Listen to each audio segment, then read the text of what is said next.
You're listening to the Project Ignite podcast, where real digital entrepreneurs reveal their very best tips, tools, and strategies to help you ignite and grow your online business. ProjectIgnite.com. Your digital business starts here. Now, here's your host, Derek Grail.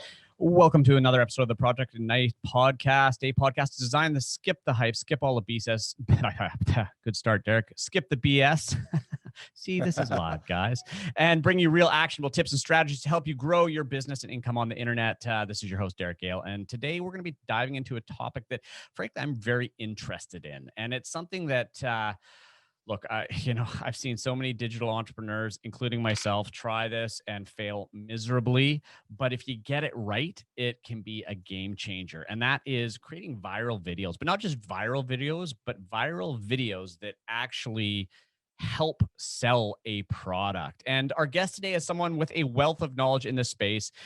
He founded a company called Pro Creative Studios back in 2000, which was an agency that produced infomercials, TV commercials, and web sales videos, directing thousands of videos for clients like Google and LinkedIn, McDonald's, Goldman Sachs, and the list goes on. Now, that said, viewing habits have changed, obviously, away from TV. And so he launched funnysalesvideos.com, where he has a team that creates attention-grabbing viral style videos that entertain viewers into action. And with 2 decades of experience, hundreds of millions in broadcast and online views, and over $50 million in track sales. Plus, he's also now the host of the podcast, How to Make a Video Go Viral. Well, I'd like to welcome Joseph Wilkins to the show. Joseph, thank you so much for being here today. Thanks, Derek. It's good to be here. All right. Viral videos have been like the holy grail of marketing for as long as I can remember. But they're hard to do. They're really hard to do, and they're really hard to do right. So how did you get into this? How did you get so good? Give me your story, right? How did you get into this thing? Well, I'll try to give you the short version, because the long version would take a lot longer. But as you mentioned in the outset, we started 20 years ago. My very first project was an infomercial for the Little Giant Ladder. Did over $200 million in sales. So immediately I was hooked. We were one of 3 production companies that was hired to produce that show. And I realized the value of great content teamed up with a big audience could create huge sales. And so for about 15 years, that's where we played: infomercials, TV commercials, and then traditional sales videos. The funny thing is, for the first 15 years, if a client called me and said, "Hey, we saw this really funny video, we want to do something like that," I would say, I'm not your guy. I would direct them somewhere else, because you can't do it badly. As you mentioned, so many companies have tried this, and if you don't do it right, it's worse than not doing it at all. You look silly, you insult your audience, it's obvious that you haven't done what you set out to do. And so so as results kept going down and down, because obviously over the 15 years that we did that, viewerships completely shifted. I don't know about you, but I can't remember the last time I watched real TV. Yeah. Everyone, if they do, they're skipping the ads, or they're online, and their attention spans are shorter and shorter and shorter. And so our clients were saying, "Hey, we want to get back to the glory days where we used to be spending X amount and getting Y in return. How do we do that?" And that's when we really sat down and decided we've got to do something different, or we're going to go out of business. And we really started to look at some of the companies, like the Harmon Brothers is probably the best example I can give you. A few other agencies that really started not just doing a one-hit wonder, a Dollar Shave Club, but had a repeatable, consistent portfolio churning out these, tens of millions of views, and not just views, but huge sales. And so we said, okay, we're going to go out, we're going to hire some really clever writers. We're going to focus on analyzing what these guys are doing. And the first campaign, to give you kind of a reference, up until the time that we launched Funny Sales Videos, our biggest video online hit 100,000 views. And we thought that was pretty good. The very first campaign that we launched after we got the Funny Sales Videos team together, with 3 videos, we hit 7 million views. So we immediately knew we were onto something, but we still didn't really know exactly how or why we did that and how we could repeat it. And, the stars kind of aligned as Harmon Brothers launched their university, their online training, where they literally gave away all their secret. Well, didn't give it away. I paid a healthy tuition. Yeah. But, I went through their whole mentorship program, and I'm not an affiliate of theirs, but that was the best money I've ever spent in my career, because they basically gave us steps that we could follow. And, fast forward to today, our latest campaign, between 2 videos, have close to 70 million views. Wow. And, millions of dollars in sales. So just completely feel like we've gotten back to where we started as far as the results that we can now get for our customers. Okay. So, you're talking about the Harmon Brothers, you're talking about learning their formula. You have a formula. I mean, there's obviously a formula behind creating these types of videos. And I'm sure we don't have time to get into all of it today, but let's explore that, right? What makes these videos successful? What makes them viral? Well, and let me qualify, they don't go viral. None of our videos go viral. And that's the dirty little secret, maybe, that I can explain real quick. It used to be that videos could go viral, sales videos. We can still get, we can still see cat videos go viral or celebrity videos go viral. But the minute you put an ad together, Facebook and YouTube and all of these algorithms, they are sophisticated enough to be able to sniff an ad a mile away. So they treat that content as completely different than your average cat video. And so if you want to make a video that is going to get huge traction online, you have to pay to play. So it's not about creating an organically viral video. Even though the name of my podcast is How to Make a Video Go Viral, I fully admit at the beginning of every episode that that's just clickbait. It's really to create a video that, when you fuel it with paid ads, brings you a high enough return that you want to keep pumping those ad dollars, because you're getting, 2-3 times the ROAS compared to your traditional standard videos. So because you're continually fueling it with money, because you're getting money back, those views are going up and up and up. And then you start to get the snowball effect. And, if you're doing the right job, Facebook will notice, oh, lots of people are commenting on this. Lots of people are sharing. Lots of people are liking it. And so, they will give you then more rocket fuel to let that propel. But I would still say our biggest campaigns, maybe 10% of the views are organically viral, right? It's still a pay-to-play platform. It's just about how much more effective can you make your ads using this style of video. Now, does that make sense? It totally does. That said, 10% of, let's say, 70 million is still a big number. Unheard of in terms of ads. Getting people to share ads is nearly impossible in most cases. Yep. So yeah, I mean, our campaign that I mentioned for True Earth, now this is a mission-based company that's doing good in the world. They make a laundry detergent that doesn't use plastic. And so, by its very nature, that's kind of an idea worth spreading. And so people want to look good and tell people about the fact that they're doing this good thing for the planet. That said, I think, I can't remember the exact numbers. I think it's 50,000 shares on that video, just astronomical. And it's because if you go to funnysalesvideos.com, the 2 videos at the very top, that's the True Earth campaign. And if you watch them, they're just so much fun to watch. And the number one comment that we get on those videos is how close the viewers feel to the spokesperson. We get comments all the time saying, hey, that's like me, that's like my friend, or I wish I was friends with that actress, she just connects with me. And when you get into a customer's mind on a level like that, you know, half of your work is done for you. Yeah, well, it goes back to the old philosophy is people want to do business with people they know, like, and trust, right? And it's so hard to connect with people when you're a brand, because humans connect with humans. And as somebody, I've done a lot of speaking and I've done a lot of conferences.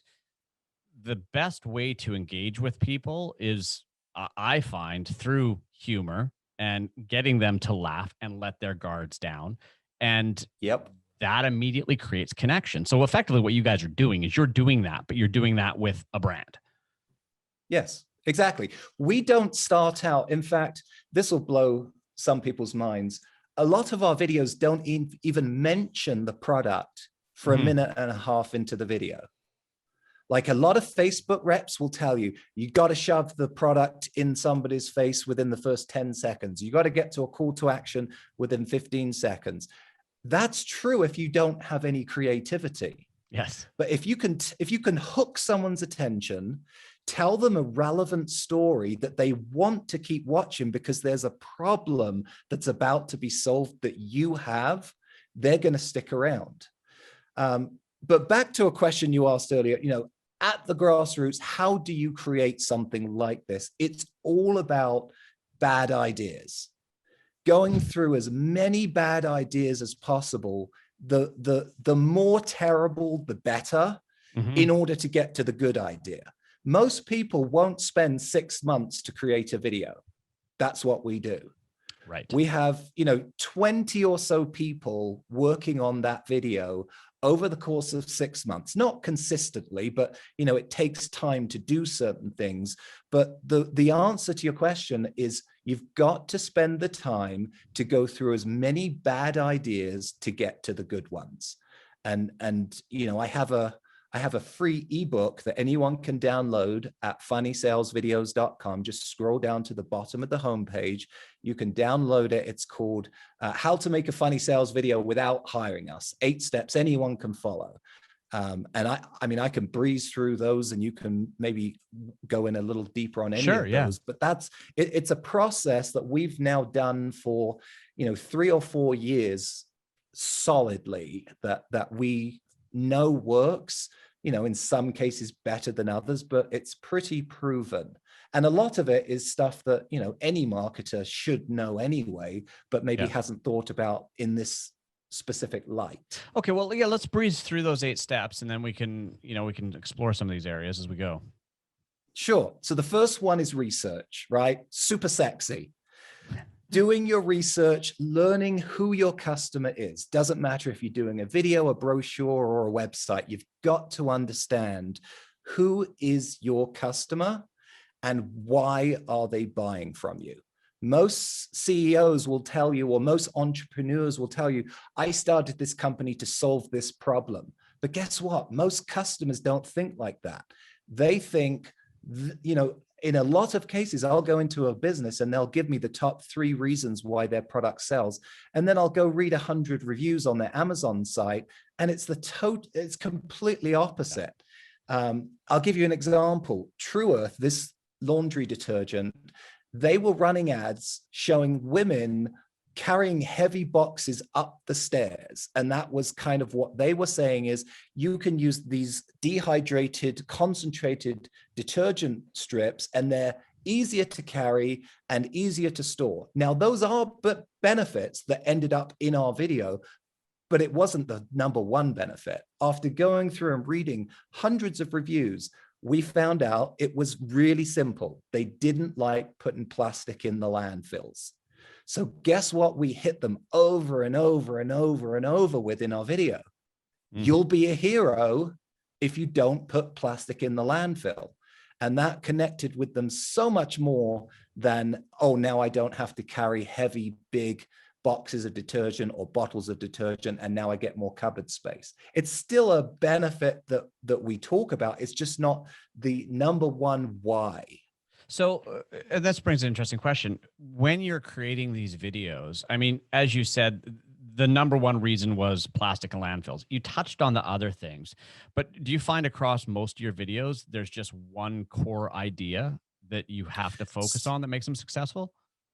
No. So what we'll do is we'll come up with 5, and we always say we will come up with 5. Okay. Any business that's in business will have 5 reasons why their product is great. But number 1, we'll spend 50% of the time talking about. Number 2, we'll maybe devote 20%. Number 3, we'll devote, 5%, whatever, right? Diminishing returns. Yeah. So you've got to have your main message front and center. But then there may be some people that isn't the reason. So you still have to hit the other reasons. But that's most of our videos, like I mentioned, are 3 to 4 minutes long. And that's because you want to tell the whole story. You want to show a very attention grabbing hook. Then you want to go into what the problem is that this character has, relate it to why that person has the same problem, and then bring in your product or solution as the knight on, in shining armor that's coming to save the day. Now that will take a little bit of time to establish those before you introduce your product. But anyway, I'm kind of skipping ahead. But the first thing is definitely knowing who your customer is, why they buy, and the landscape, right? Who are your competitors? Why are you better than them? Or maybe you're not better than them and you need to address that in the video. Maybe you're more expensive. Well, why are you more expensive? You've got to address that in the video. You don't want somebody watching your video, then clicking over to your squeeze page, getting sticker shock and bouncing. If you know that that's going to happen, you've got to plant the seed of why it's going to be more expensive. Does that mean that I'm going to buy less, and so in the long run I'm going to save money? Does that mean that the quality is better? You've got to address, the elephants in the room. But having a really good game plan is step 1, and that only comes after a good amount of research and reading your customer reviews. We'll honestly put the voice of the customer in the script, in the mouth of our actor. What better way than, telling back to the person the things that they've already said? So that's step 1. Step 2 is brainstorming, and I've already touched on that. You want to throw out as many ideas as possible. You have to do that in a safe environment, though. It's not just one person coming up with these ideas on our team anyway, and I highly recommend that anyone trying to do this gathers a small team of people that can brainstorm. If you think about Saturday Night Live, I know it's not as popular as it used to be. Every single week, that group gets together in a writer's room and bounces crazy ideas off of them. And finally, the best stuff ends up on live TV on the Saturday night. And then the process starts the next day. That sounds like a nightmare of work to me, but getting enough content for 3 minutes is hard enough. Sure. To do that every week. But that's really what we do here, is we get together either physically or virtually on Dropbox paper or Google Drive and just type out as many ideas. And really you're looking for 2 things. Who's the person that's going to represent the customer in this video? And what is the problem that they have that you're going to solve? And the crazier and bigger and more disruptive, the better. Because your whole point of this video is to stop the scroll and then be disruptive enough to keep their attention. So as many ideas as you can. Then you go on to step 3, which is you distill those ideas down to the best 3 or 4, spend some time, really beat them up from different angles, and then finally go with the best one and start your script. Now, your script has 3 phases if you do it right.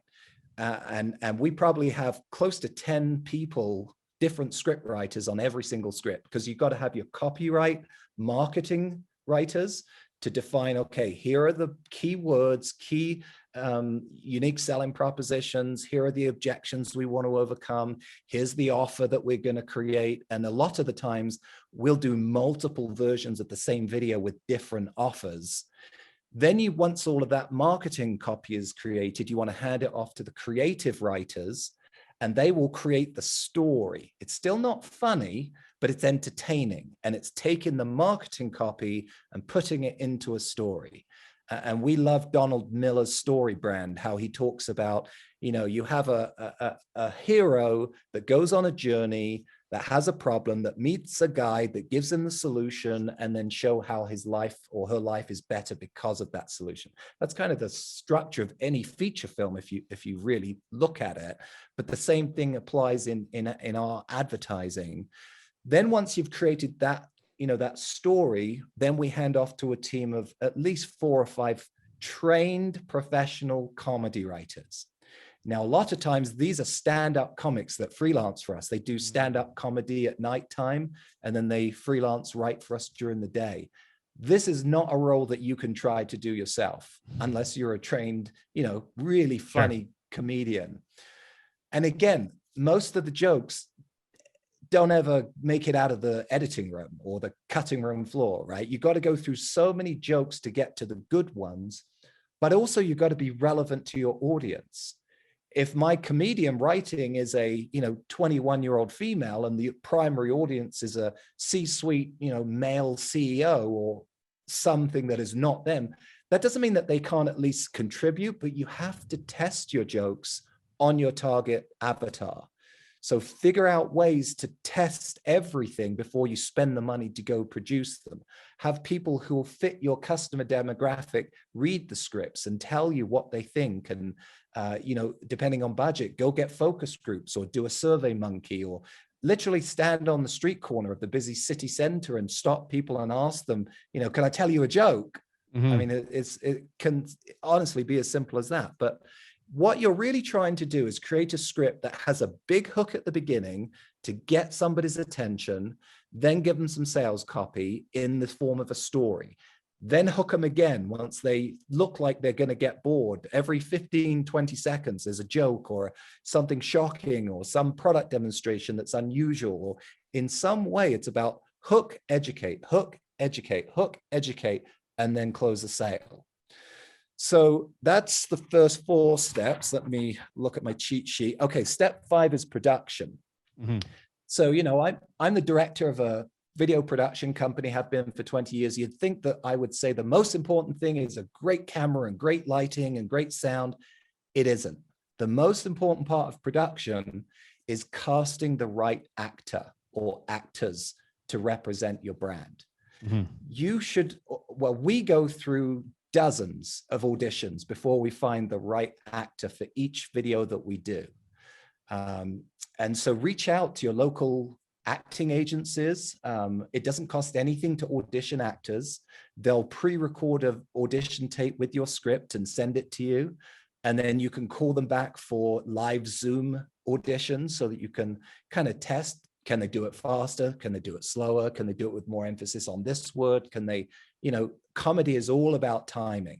And so making sure that you have great actors that understand timing is critical, and a good agency will have those that you can audition and eventually cast. Don't try, to get your brother-in-law who took drama in college and try to cheat, I mean, there are some occasions where that has kind of worked by having employees, like Dollar Shave Club is a good example. But what most people don't know is that CEO was trained in comedy, had done acting before. Yeah. So, everything isn't always as it appears. So invest the time and energy and, enough money to get a really good, solid actor, and it will pay itself back. But then I will tell you that the best videos perform best because they look totally different than the other videos that are on the feed, right? It's all about stopping the scroll. You do that with visual images because 90% of people don't have their sound on. So you've got to do it visually. And if you get a video production company who really knows what they're doing, they will help you to do that. Everyone else is filming their videos on an iPhone. So if you film on your phone, you'll just blend in. So that's step 5. Step 6 is the editing. You've heard timing is everything when it comes to comedy. You could say the same joke 2 different ways. One way would be funny, another way wouldn't be. The difference is timing. So having an editor who knows how to edit just right, cut to the right shot, speeding things up, making sure people don't get bored. I've already harped on that. People don't stop watching a video because it's too long. They stop because they're bored, or they stop because they're confused. They don't quite get it, or they realize it's not relevant. So making it fast, making it simple, and making it, a journey from beginning to end, a great editor can help with that. And sometimes we'll do a script and then we'll find out, if we just edit this whole section out and put it over here, it just works so much better. And a great editor will give you suggestions that will help you in that respect. And then we edit multiple versions of every video and we test. Well, I should say the agencies we work with test. We're just a creative shop. We outsource or partner with other agencies to do all of that, geeky back end stuff. But we'll often shoot 3 completely different openings for the same video and do the same video just with the first 5 seconds, swap it out and test which one gets the better watch through rate, click through rate, ultimately purchase rate. Before we dial it up to 100 with the ad spend, you want to test as much as you can. We also do we'll film and edit multiple offers. And then we'll do long versions for Facebook and YouTube. And then we'll do shorter versions for Instagram and Snapchat and TikTok. We'll do a widescreen version for desktop, and we'll do a square version for mobile so that you get the most real estate. So when you're filming, you have to know that to frame up your camera so that you don't have critical stuff on the edges, because that's going to get cropped out when you put it in the square format. Sure. We also do a lot of visual titles, graphics, not just subtitles, and we do our own subtitles. Don't ever let Facebook or YouTube do those for you, because they will get it wrong. So be in control of your brand, even the fonts and the colors that you use. I could go on and on about the editing process, but step 7 really, so step 7 is testing, but you need to do that at every stage of the process. So test your key messaging points, test your script, test your jokes, test your actress before you hire her with a group of people that you trust that are in the demographic that you're trying to target. Test the different cuts with them. And then as we mentioned, test with some money to run smaller campaigns before you launch your bigger campaign. And then step 8, we've already touched on, is forget viral. Don't think that because you make this great video, millions of people are going to see it. They won't. I think it was Squatty Potty, or maybe one of the other videos that the Harmon brothers did that had, tens of millions of views. And they said that probably wouldn't have gotten past, much bigger than 100,000 views if they hadn't have run ads behind it. So just know the game from the beginning is about conversion with ad dollars, not putting it out and making it go viral. Okay, so a couple of questions for you, and that was an awesome breakdown. Let's talk about the video itself. I'm a marketer. I come from a direct response world. When we create a sales page, for example, we're taking people on this journey, right? The whole. And sometimes there's a hero's journey. There's the whole process, that you take people through, and you're ultimately trying to sell them the product. When you create a video ad like this, now you're saying 3 to 4 minutes in length. How much of the sales process are you completing there? When you get that click, how far along do you want them to be? 100%. 0 to sold in 3 minutes or less. That was the Harmon brothers motto. And we adopt that fully. Now, we know that we're obviously not going to sell everyone. So our backup is, if we can't sell you, which we do more often than you'd think with these with cold traffic, going from I've never heard of you to I'm pulling out my wallet, putting in the credit card. I mean, that's the ultimate compliment for your work once you've completed this video. But if we can't do that, the next goal is simply to make you like us, to make you remember us, so that when we retarget you with ads and follow up, as you know, in marketing, it's about repetition. We try to cut that repetition with length and quality.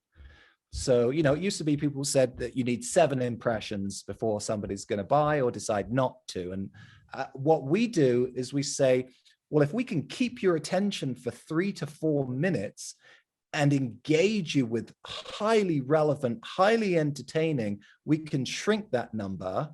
But then if we don't get you, we'll retarget you.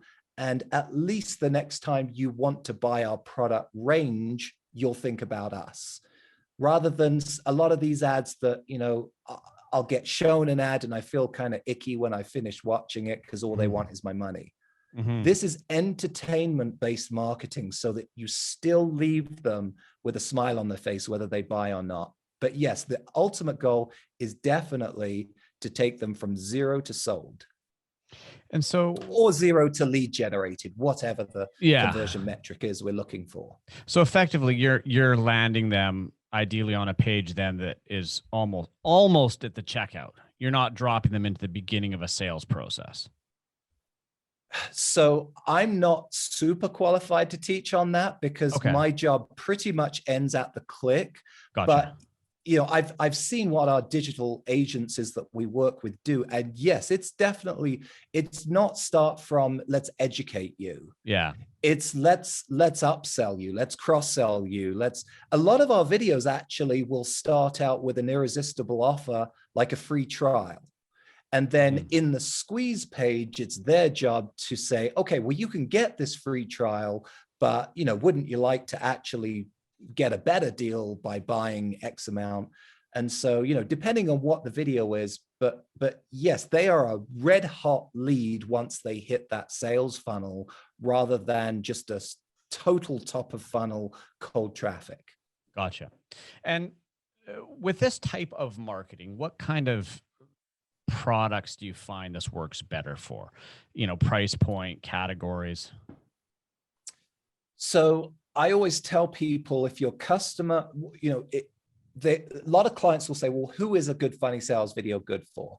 And I will say any company who has a human as a target customer.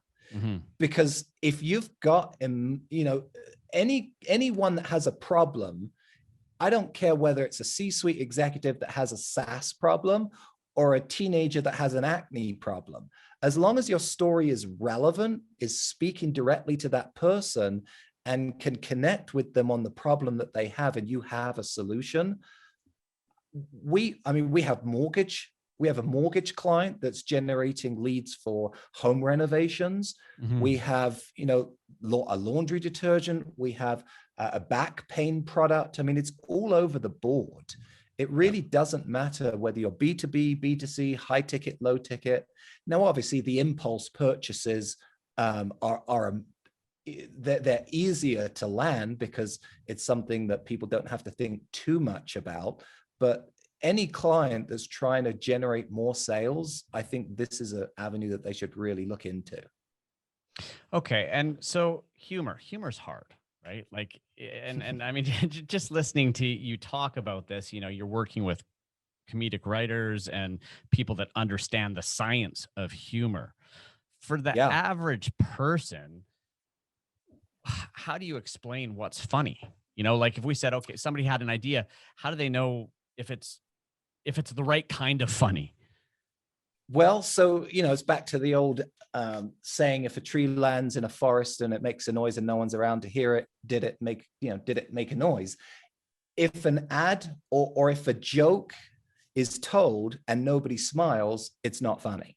Mm-hmm. It's really as simple as that. Now, it's got to be the right person, which is why the testing is so important. I can't remember which video it was, but I saw the behind the scenes of somebody talking about one of these really funny videos.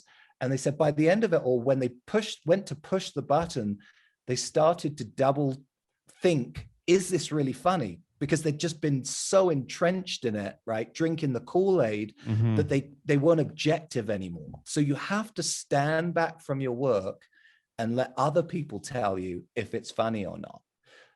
But it also has to be relevantly funny and on brand. You can't go be silly at the detriment of the brand. You have to be intelligent in your humor rather than silly with your humor. Yeah, and only testing will show you that. And so when you say relevant rather than being silly, I mean, can you give us an example of that you can think of that would demonstrate this, where people do it wrong versus, because I Don't assume really if you have an get this wrong, it example. can hurt the brand. Oh, absolutely. And not even humor. Like, I think of a case study I was just looking at the other day when Pepsi hired Kylie Jenner to go during the riots a few years ago, and do a spot where, she was in the middle of the riot and handed a Pepsi to one of the police officers, and it just completely offended their audience because their audience were, protesting for real change. And the thought that some, I'm not going to say what I think about the Jenner family, but, somebody that was just saying, oh, it was just insulting. Oh my God. And so you can absolutely do it the wrong way, which is again why you've got to test. You've got to make sure that this isn't going to be offensive, however you define that word. It's got to be something that people connect with and that advances their, view and hopefully action of working with your company. So, and that brings an interesting point. I mean, you see a lot of the big brands that are aligning themselves with different causes and making their political views known, where they stand on very controversial issues and stuff like that. I assume when you're adding humor, you stay away from all of that entirely. Yes, definitely. Because that's just gonna end poorly. You're gonna offend somebody. That will come back to bite you. Yeah. And on the same topic, we stay away from celebrities. We've had clients that have said, I'm willing to spend to get a celebrity. And most of the time I will steer them away from that because A, you're tying the whole success of your campaign to their next stupid tweet. And B, you're spending a whole bunch of money creating or hooking to a character that exists that's going to cost, hundreds, if not millions, depending on who it is, when you can just create your own. Mm-hmm. Like good writing is better than any celebrity endorsement, in my opinion. Mm-hmm. Now, once we did hire an influencer that was an actor, and that worked very, very well for us, but we made really sure that this wasn't going to come back to bite us. So, in some cases, maybe, but when it gets to the spending big money, I would stay away from highlighting celebrities as your spokesperson and almost say the same to influencers. Obviously, an influencer is going to come with their built-in audience. Sure. I would rather have that influencer promote something that I create rather than feature in it, if that makes sense. Yeah. No, that makes perfect sense.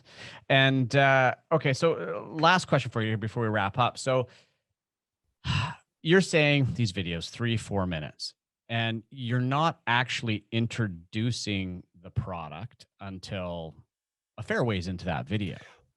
I mean, it depends. I would say 30 seconds is probably the soonest we would ever do it.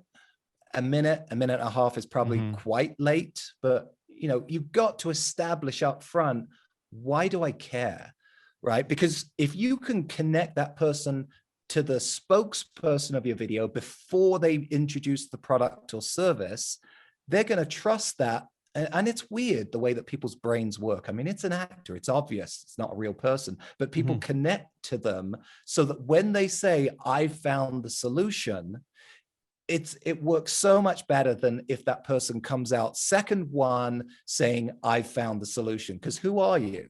We're wired to trust people. I mean, you said it, we know, like, and trust. The most powerful sales tool in the universe is a neighbor recommending something to a neighbor over the fence. We try to simulate that in our videos by connecting you to that person and making you think, oh, they're like me, therefore their problems are like mine. Therefore, when they find a solution, it's a solution that I should look at. Gotcha. Okay. So one of the things you talked about earlier was, stopping the scroll, right? And so, you've got people, they're scrolling down and the video's already playing, right? So Yep. what is your methodology? You know, is there anything that you do that you feel, hey, here's this works kick ass for stopping that scroll and then introducing the story? So I'll give you some examples because I can't just come up with something from nothing. So I'll tell you what we've just done. So our past 3 videos, in fact, we just this afternoon, we were editing one of them for this laundry detergent company. I mean, laundry detergent, can you get any more boring than laundry detergent? Not very sexy. So we have to think of not the product, but what's connected with laundry detergent that could be funny. So we have a brand new video that we're probably going to be releasing within the next month. And I'll give you a sneak audio peek. So it's a heavy duty detergent version of what we've already done in the previous videos, but this one's a new and improved. It's kind of the big brother for really, you know, blue collar workers that aren't just getting sweat under the armpits after a day in the office. And so we thought, okay, how do we start this video and really shock, not shock people, but disrupt and pique curiosity. That's the best way to put it. We just want to pique curiosity to turn on the sound and listen a little longer.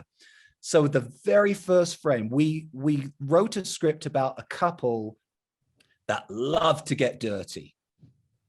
So in the opening frame, we hired a special effects makeup company to make mud that they smeared them in head to toe. So the very first frame, and I'm talking, you can't see an inch of their skin or their clothing. It's just head to toe, caked on mud. And the first line is, "We love the earth so much, we make a regular habit of wearing as much of it as possible all over our clothes." And then it cuts to a scene where they're mountain biking and the guy, you know, his tire hits a puddle and it splashes the girl in the face. Then we cut to a scene where it says extreme gardening and the guy's in the back with a chainsaw digging into the ground with produce around. It cuts to another one, mud wrestling, and they're in their backyard in a fish pond wrestling each other. I mean, it has nothing to do with the product, but it's just so quick. Like within the first 10 seconds, we've shown them 5 different scenes. Every single one is a disruptive scene that you wouldn't expect to see. That's the kind of thing that I'm talking about. In the other one that we did, in fact, the very first one, the opening line was, so the product is a laundry detergent that has all the water taken out of it so that they can ship it in these envelopes. So the first line of the first video was, "Things you should never mix with water."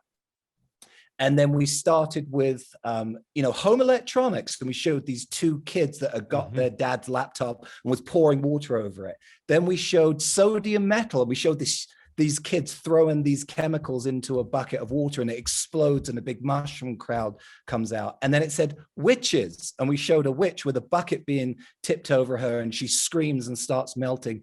And then the 4th thing, laundry detergent. So it connects it back and then she starts telling us why. So again, it's a rapid fire of stimulating images that hopefully pique your curiosity to want to know what's going on here. And with those, you have your own subtitle and text because their volume's not on. And so your goal is to get them to hit that button and get the audio rolling. Yep. So I have my graphic designers put the subtitles in a way that's no more than 7 or 8 words per bar, so that people can see them nice and big and bold. And I'm also not just putting subtitles. I'll throw on motion graphics of the keywords, and I'll make the text move. Anything that you can throw at them to say, "Oh, I would like to see this." Gotcha. Awesome. And just as a side note, now this is fascinating. I love the psychology behind this, but we're running out of time now. I think I had a look at your website, and I actually watched the one video you were just talking about with the things not to add to water and stuff, and that was amazing. So I guess my last question for you is, where can people go and see your work? Where can they connect with you? And you also mentioned the 8-step report that you guys had created. Yeah. Yeah, if you got a few minutes, you're bored at work, go to my website and have a few chuckles. funnysalesvideos.com. On that same homepage, if you scroll down to the bottom, you can see the free ebook that you can download. If you're interested in getting in touch with us, there's also a little form there that you can fill out, and we can take a look at your business and see if it would be a fit for a campaign, if you'd be interested in chatting. But also, if your audience is, likes podcasts and has liked anything they've heard on this, we have a podcast where we go into way more detail. And we also interview our clients, and we will be interviewing other clients that have had videos that have been transformational in sales that are funny. So the podcast is called How to Make a Video Go Viral, and you can find it everywhere that you would think. And, just for the listeners here, you may have been listening to this going, wow, that sounds like a lot of work. And a lot of time, and it is. But I mean, would I be correct in saying that when you get one of these videos right, it's transformational? It's a game changer. It is that's the key word. I mean, we have businesses that have been doing this and have hired agency after agency after agency, and so many people get caught up in the platform or the cost per ad, cost per thousand, all of these things. They don't focus on what people really are coming to these platforms for, which is for entertainment. People don't go to Facebook to be sold. They go to Facebook to be entertained. And so why not give them what they're there for? Just sneak in a few sales messages. And that's really the key to what we do. It's about 80% entertainment and 20% sales. That's kind of the balance of our videos. Brilliant. Well, as we wrap things up, Joseph, thanks so much for just sharing all your systems and experience. And I mean, it's been a fascinating conversation. And thank you so much. You're welcome. All right. For all of our listeners, guys, I hope you guys there was some amazing stuff in this lessons in selling, even if you're creating videos for Facebook ads right now, or for any of that, what we were talking about, there's so many little snippets of things that you can apply here. So it only works though if you do this one thing with it, and that's actually apply it. So over to you guys now. It's time to go forth, take action, take at least one thing you learned from this video, apply it, start using it. And I mean, if you're looking for a way to launch a product, to differentiate yourself in a market, even in a market that's commoditized and boring as hell, like laundry detergent, this is it. 110%. This is it. So hope you guys learned something. And if you like what you heard here today, leave us a rating, leave us a review at your favorite podcast platform. And this episode's a wrap. I'll see you in the next episode. Thanks for listening to another info-packed episode of the Project Ignite podcast with Derek Gale. Any links mentioned, along with an entire transcript of this episode, can be found at projectignite.com/podcast. And to make sure you never miss another episode, go to iTunes or SoundCloud now and subscribe.